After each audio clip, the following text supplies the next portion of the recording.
it changed the foundation of everything that I knew.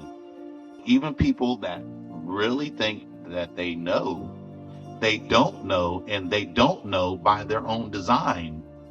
I could say I like popped out of my body at lightning speed while driving. I then began to receive that download of information about who we are.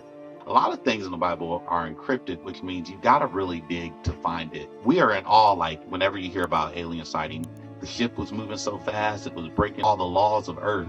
But really, they're looking at us like, oh my goodness, how are they doing this? Kind of like if you run into somebody from your old high school, that's what it's like on the other side to spiritual being. Like, you did the earth thing? Wow, like that's amazing.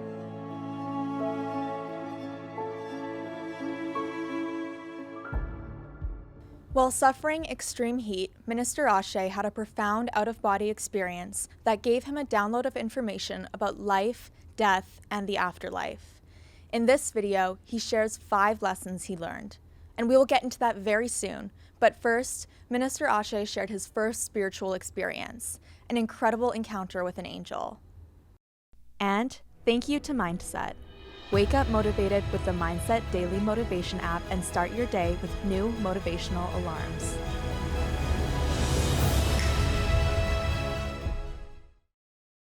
My first spiritual experience I had it when I was 14 years old. I was sitting in a church service, and it was a small congregation of about 25. And the pastor of the church had just bought a Hammond organ for the ministry, but he didn't have anyone to play it. And instead of going out into the community trying to find somebody to hire somebody to play the organ as a musician, he said that God spoke to him and told him that the musician was sitting right in the church. And so, um, we all looked at each other, and then he asked if there were any volunteers. So I raised my hand and walked up the side of the aisle of the small church. And as I went up there for prayer, he prayed for me, and he began to tell me all these things that would happen. Now, as a 14-year-old, I was thinking about student council and Nintendo. You're not really thinking about becoming a church music pastor, so to speak. But because I was willing, and it was something that I wanted to help do, I just believed, I guess, for lack of a better term, that something would happen, or I wasn't sure what would happen, to be quite honest with you. So, long story short, I went home, and, I didn't think anything of it. 2 days later, after a normal day at high school, I had a dream that night, and the dream was a lucid dream. It was a very vivid dream. And in this dream, I was walking by an unknown body of water. And then as I was walking, there was this piano. But it wasn't just any type of piano. It was like a translucent looking piano. It was clear. You could see water flowing through it. And I instinctively went up to the piano, and there was this bench, like it was like really long. And I sat down, and I began to try and play the piano. As I began to try and play, there was this figure that came and sat next to me. Some would call it an angel, some would call it a light being. I couldn't see the face of the figure, but I could see his hands, and I would say his hands because I guess I could say it felt like a male presence. And he began to show me chords in the key of C major. Now, of course, at this moment, I didn't know what they were. I just was retaining what was being shown to me in the dream. It was so vivid. In fact, when I woke up from the dream in real life, I began to play the piano just from what I had learned in the dream. I went to church the following Sunday, so this is 7 days later, just 7 days later, and the pastor looked at me as if he knew something had happened. And he was always very spiritually connected. He was not like normal pastors. So I told him, yeah. And so I came up to the organ, and I began to play what I had learned in the dream. And then I also noticed the songs that they were singing, they were very simple hymnals.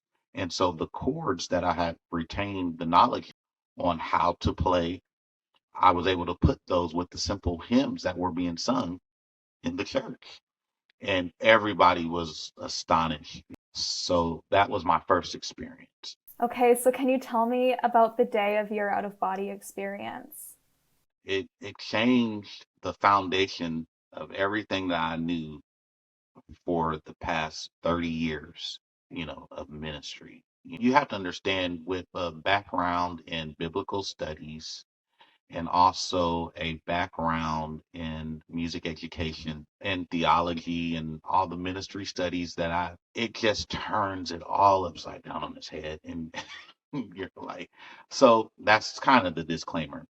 Okay, so I was working for one of the big three delivery companies. My aunt said you can pick which one. It was about 90 degrees that day. I was drinking an energy drink, and as I was driving, it was pretty hot. It was so hot, in fact, that my arms was a different color than the rest of my body. I believe they call that a farmer's tan. And I was drinking this energy drink, and at first I wasn't feeling good, but then I started feeling really good as I was driving through this cornfield. And I mean, as far as your eyes can see, and this kind of a small road, and so I'm driving through there. So as I'm driving, just all of a sudden, I started feeling really good, and I could say I like popped out of my body at lightning speed while driving. The thing about it is that I was still able to see the perspective of me driving, but I was also the corn in the cornfield. So like the stalks of corn was looking at the truck that I was driving. The birds that were flying, I could see the view of them looking at the top of the truck. The specks of dirt that were in the ground, I could see that from that view. And I mean, when I'm saying dirt, I'm talking about like specks of it, millions. As I began to try to get my composure of these aspects all at the same time, now I felt really good and I felt like super love. It's I couldn't contain it how it felt. So instinctively, as I was driving, from that point of view, I pulled over. But because the road is small, there was no really pull over. It's just, but I was the only one out there. So I just pulled to the side, and as to not drive all the way into the cornfield, which I would have drove into myself at that moment, because that's how I was viewing everything. It was absolutely crazy. I can't even fully explain. I don't even think I'm doing it any justice trying to explain it with, English and human words. So I then began to receive like that download of information just about who we are. I mean, and it wasn't like we're talking, it was just all mental or telepathic or whatever you want to call it. And the thing about it is that the type of information that I was getting, I was able to later on, and I don't mean to jump around, but kind of see like parallels of it in the Bible, and because I've studied the Bible all my life, and I was able, it was kind of like finding an encryption in the Bible that had always been there, but most would overlook it because of our perception of it, But in that moment, I just remember crying, and I mean sobbing, crying like a baby. And it was just like after that moment, all the lights were turned on. When I was told this information, and I see this download, it just it didn't necessarily line up the with the doctrine that I had been raised and taught to believe. And it was like, you better believe it or else. Unfortunately, a lot of times when people operate in ego, they need people to think like them. in order to further whatever their purpose is. Like, that's not a good or bad thing. It's just people living their story as a human. Because that was the first thing I found out, is that in that download, we're not human. We are unlimited spiritual beings. We are experiencing being a human with all the bells and whistles that come with it, a body and all the wonderful things that come with it. We are experiencing it, but but that is not what we are at the core of our essence. The first lesson that Minister Ashe shared was that we are eternal light beings. We will exist after death, but also we've existed long before our birth as well, and we are here to bring light. We are not human, but we are experiencing being human. The other thing is about light and how the basis of who we are is light, which when you study near death experiences, most of the ones that I've heard, the first thing that they see, they experience, some experience darkness, some go straight into the light, but ultimately it's light, and then they feel like they are a part of it. Um, but what you find out is that light can't exist on Earth without human beings are lights. And it's and I'm not talking about the body, I'm talking about the light within us. So we think that, we started in our mother's womb from conception and all that kind of stuff. We think that that's when we started. That's when your body started, your what we call earth suit. That's not when you started. And people don't even know this, but even the Bible does say this. So we think we started in the womb, when actually the Bible clearly states in the book of Jeremiah that before, and this was God talking, before I formed thee in your mother's belly, I knew thee. Now we have to look at the original translation of that, which is Hebrew. In the Hebrew text, that word knew refers to an intimate relationship, not just like a one-time thing. It actually refers to, it's a couple different things. It could be like a relationship between a husband and a wife, or marriage, or what they call consummation, but also it can be to know somebody intimately, their thoughts, who they are, their very soul, their very being, which is still kind of the same thing, and it depends on how you interpret it. And so it says, even in Genesis, we were formed out of the dust, and then God breathed the breath of life. And whether you believe that literally or metaphorically, you did not start as human flesh. So the Bible literally says that before you were formed in your mother's belly, I knew you, which means I had a whole relationship with you.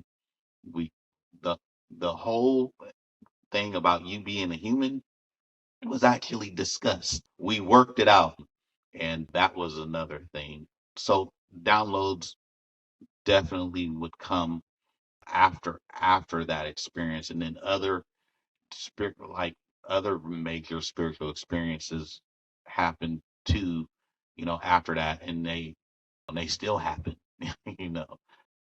The second lesson is that it is an honor for souls to come to Earth. There are so many souls on the other side, and not everyone gets to come to Earth to live as a human. I have a quote from your book. You write, Earth for souls is like a human's opportunity to go to the Olympics. It's challenging and not everyone gets to do it. Can you tell me more about this idea? Kind of like if you run into somebody from your old high school and you're like, yeah, we went to whatever high school or your old college. Well, that's what it's like on the other side to spiritual being. Like, oh yeah, Earth, like you did the Earth thing. Wow, like that's amazing, because that's not an easy. I'm gonna be very frank with you. It is very, on the other side, it's very well known that you down here, unless you are a little bit more awakened or beyond the veil, you can't read each other's thoughts. Like that is a thing that spiritual beings are like, that's a no-no. I'm not going to Earth for that reason. I'm not doing Earth experience for that reason, or having to eat food, stuff like that. food and then eating other food that's actually alive, for lack of a better word, they trip off of that stuff. And it's not a bad thing to them. They're just like, wow. And we have to be careful because we try to say, well, this is good or this is bad, but it's not necessarily like that over there. It's not about good or bad. It's about your your experience and your growth and love duplicating that. So when they look at the experience, even people will say, well, we catch a glimpse of aliens, but why don't they stick around? And I kind of have a hypothesis for that. Well, a rough explanation. But a lot of times it's because we are in awe, like whenever you hear about alien sighting, the ship was moving so fast, it was breaking all the laws of Earth. But really they're looking at us like, oh my goodness, how are they doing this? They're driving cars and look, they're fighting over there, and so it's to them it's more like yeah, like this is fun to watch, but I'm not going to stick around for this. But we have to understand that we wouldn't be experiencing Earth as humans if we did not have the nature for it, the if we weren't ready for it. Kind of like you can't go to college unless you graduate high school, that type of thing. So this is kind of like a higher learning, for lack of a better word, because you have to understand when you start to try to even get into words and explanation, everything falls down. I've said this: human beings trying to explain God with our mental intellect, and even what we know, and even with the experiences that all of us have had outside of the body or near death experiences or whatever. At best, I can describe it as two ants trying to describe what it's like for a human being to drive a car. Do you understand? I mean, it's just yeah, but I can say this with certainty that human being is the highest honor. The Bible itself says many are called, but few are chosen. And that's, if you really look at that from a human standpoint, even when we learned the miracle of life in high school, or maybe it was middle school or late elementary school, where it talks about how many sperm it takes to fertilize an egg, and then only one sperm out of millions or some or even billions, I guess, makes it in.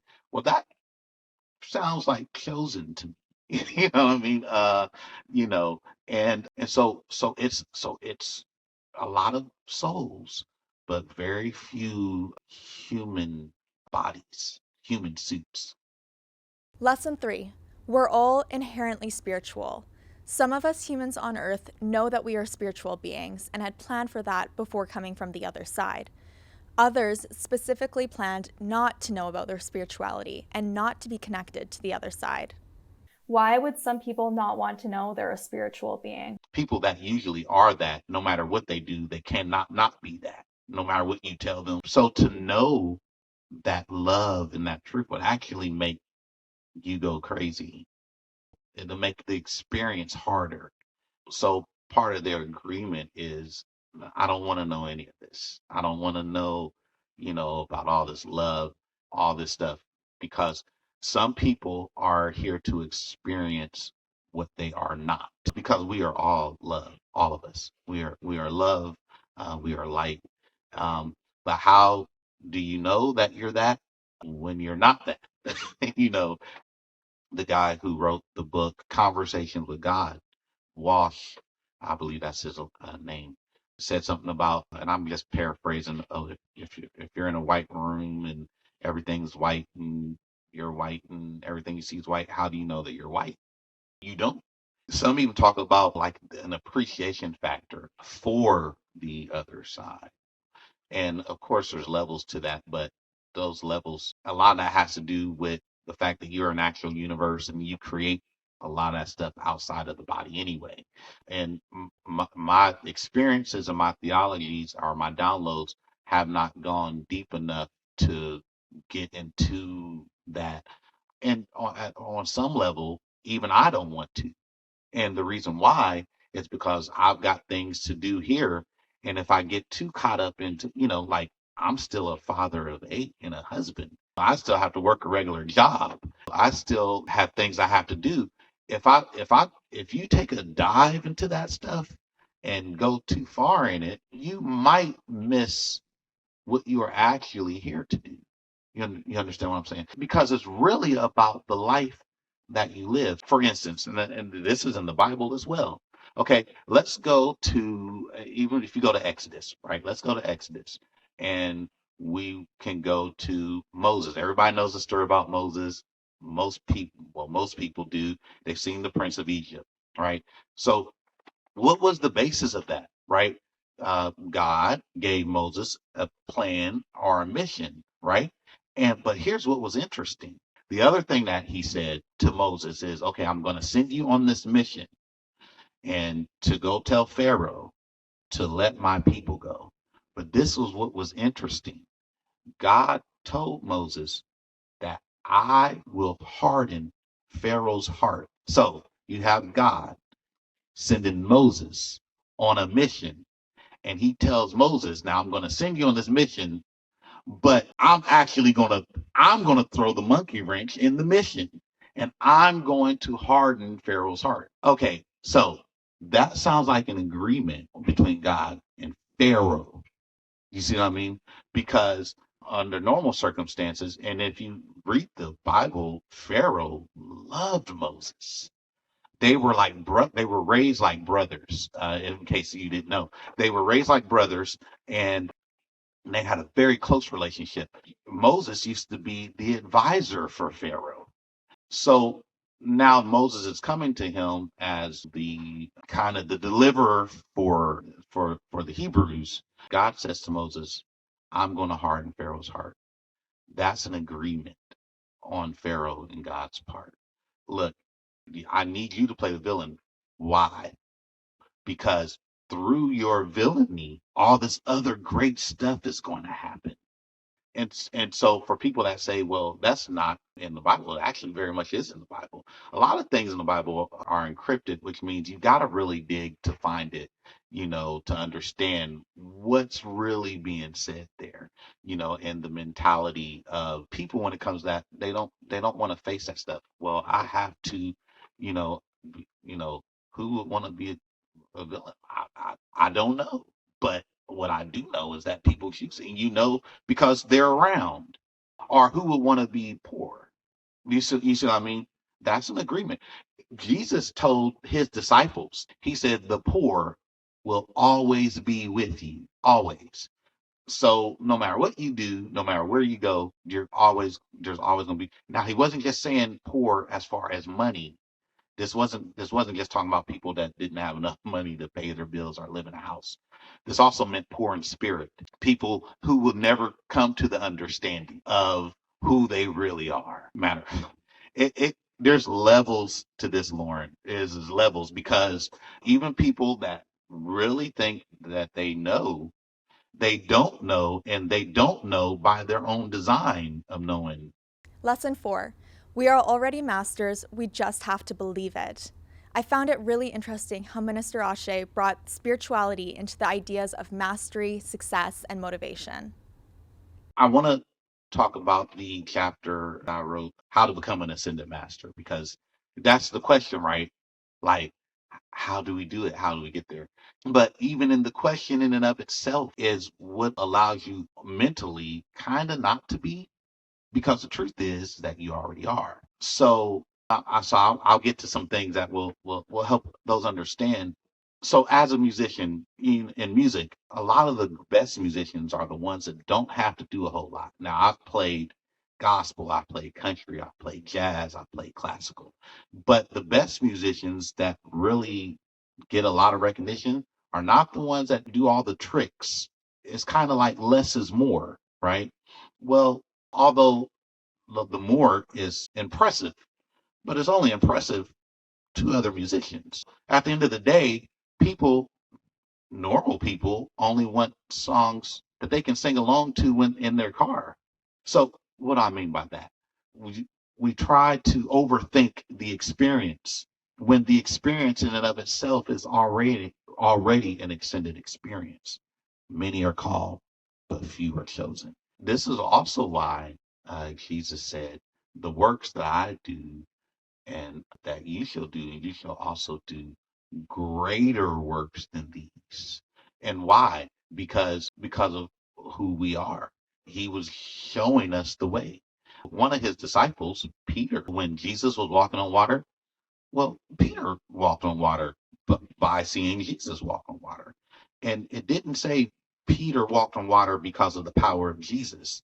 Peter walked on water because Jesus showed Peter what Peter was capable of. And when Peter started to doubt what he was capable of, Jesus asked when Jesus caught him by the hand and brought him back up on the water, and then they both walked back to the boat on top of the water together. But the thing was is that Jesus said to Peter, wherein did you doubt? Now, if you look at that, even from the Hebrew dialect, he didn't say, or I'm sorry, not Hebrew. This was Greek, Greek translation. It wasn't wherein did you doubt me. It was wherein did you doubt you, who you are, because that's what he came to show us, right? So when we talk about why would people want to not know, it makes the experience more authentic. And how to ascend. Well, you're already there. You just have to quiet all the noise. For instance, here's a good thing: live in the now, in the moment that you're actually in. A lot of times, we're always looking to the next thing. We're always looking to this or that. When that experience happened to me, I was actually happy with the job that I was working. I was content with like everything that was going on in my life, my marriage, my children, and I had just decided.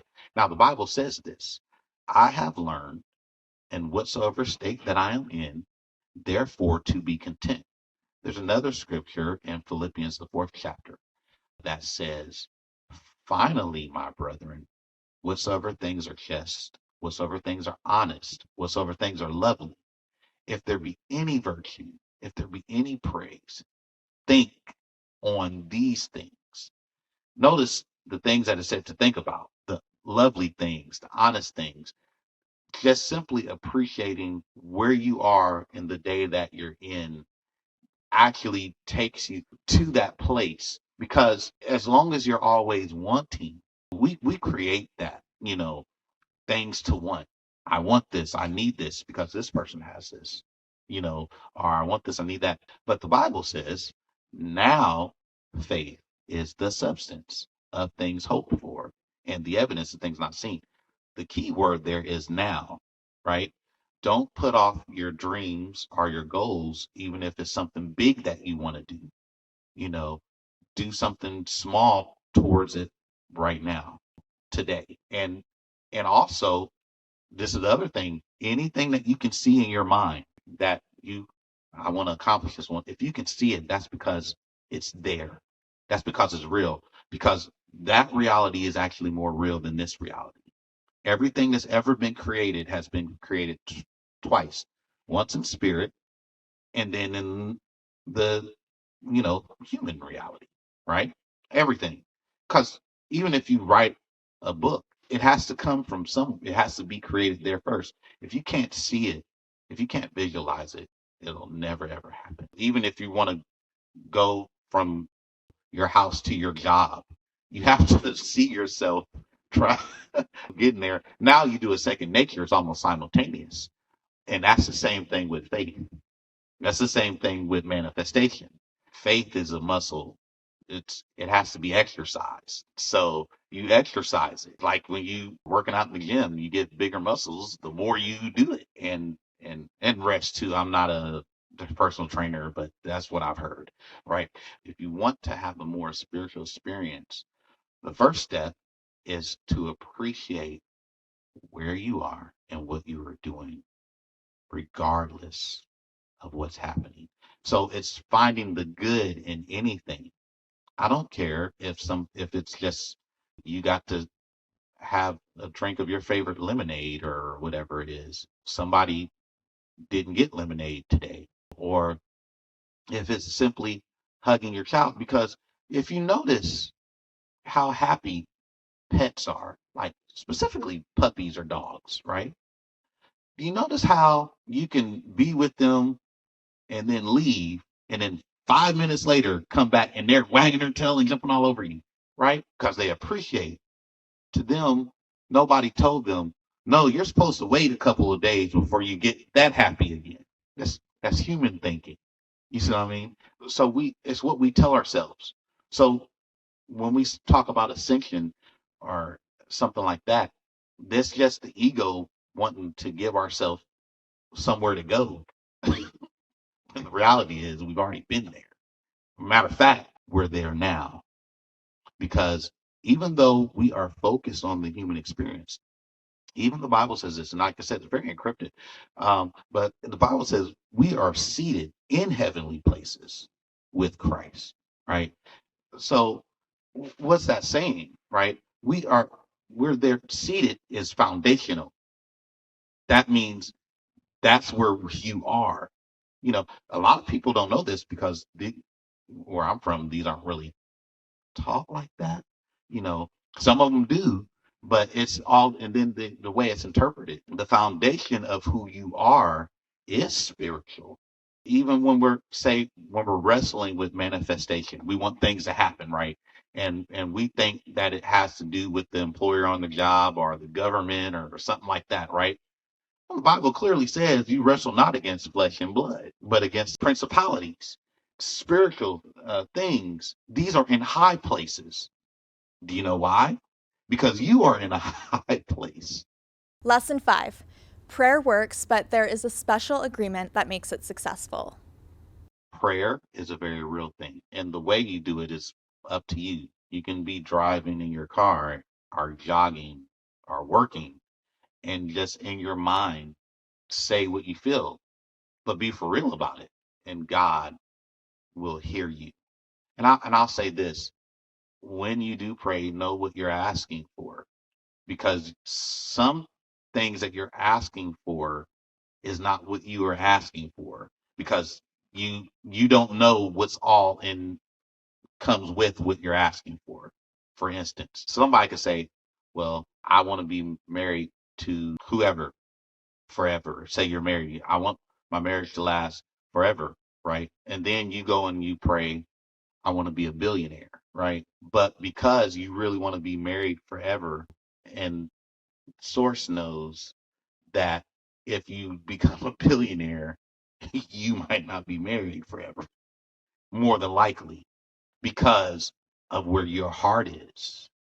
You see what I mean? So if your real, whatever your real desire is, and actually this is good or bad, whatever your real desire is, right? Your real prayer will always supersede the stuff that you kind of want. What you really want will always supersede what you kind of want. For instance, when Jesus said, if any two of you touch and agree, you shall have, he shall have, they shall have whatever they say, right? And the interpretation to that is we're thinking like two different people, but it's not really that at all. I talk about this in my book. It is that, but it's actually more than that. It's actually you. When it's talking about the two of you, it's talking about the two of you as who you are. You are the thought that you think, and you are also the action that you take. If thought you disagrees with action you, there's no agreement there. There's no touching there. Therefore, you're not going to have it. But when the thought you says, okay, I want to, for instance, like in my case, I want to write a book. And then action takes time out of my day to write the book. You see what I mean? But if action would have said, no, I want to play video games, like Call of Duty Black Ops or something like that, right? Well, guess what's that's not agreement between thought and action. So thought you and action you are not touching, so you're not going to have what you are saying. Thought. You see, that's another manifestation thing. Okay, so the point I'm trying to make is that with prayer, it's got to be something that you really want, and that's really in your. Also, in your agreement. Now, I can't get into the depths of that because I don't know how far I can't speak for everybody's psyche. I can't speak for everybody's agreement. I can only speak for mine. But the human experience is the greatest experience. I'm just going to say that to be biased because I'm currently human, right? And we all, yeah, we all are, right? It's where we are. And it's the best thing to know that soon as we put down this experience, we're back into the love, or back into who we are. Matter of fact, if you in meditation, that's another way, right? Even if you meditate long enough, just block out everything, take out all the distractions, all the social media and all that kind of stuff for a moment, and you'll be able to see it, you'll be able to feel it, you'll be able to know it. Gratitude, yeah, there's gonna be things that come across your mind. That's okay. Go with it. You know what I mean? But you will find out, that there's so much more. I'm an 80s kid, so I grew up with the Transformers, more than meets the eye. And one minute they're a car, next minute they're a robot. That's who we are. And so with everything that's going on, just know that we are love. We are like, love your neighbor as yourself, because your neighbor is yourself. And your neighbor is God, because you are. So it's all the same thing. And now I put that in my book as well. That's amazing advice. Thank you so much for all of this. One last question for those of you who want to get in touch with you. I mean, I'll have all your links in the description, but what's the best way for people to learn more about what you're sharing?